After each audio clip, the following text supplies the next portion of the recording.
Here's how to get to your account settings on Amazon.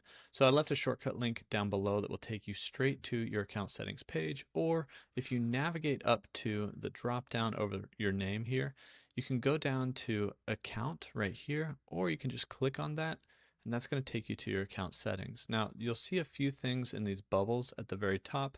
Some of the most common settings like checking your order history or your addresses, your payments, etc. Even a customer service bubble here. You can also scroll down a little bit and find a ton more settings.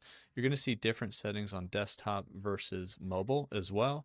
And you can also kind of search through here and find settings for different things like memberships and subscriptions, as well as like email subscriptions, advertising preferences, things like that. So how much you get emailed by Amazon or why you get emailed, as well as managing your data down here and even closing your Amazon account if that's something you want to do.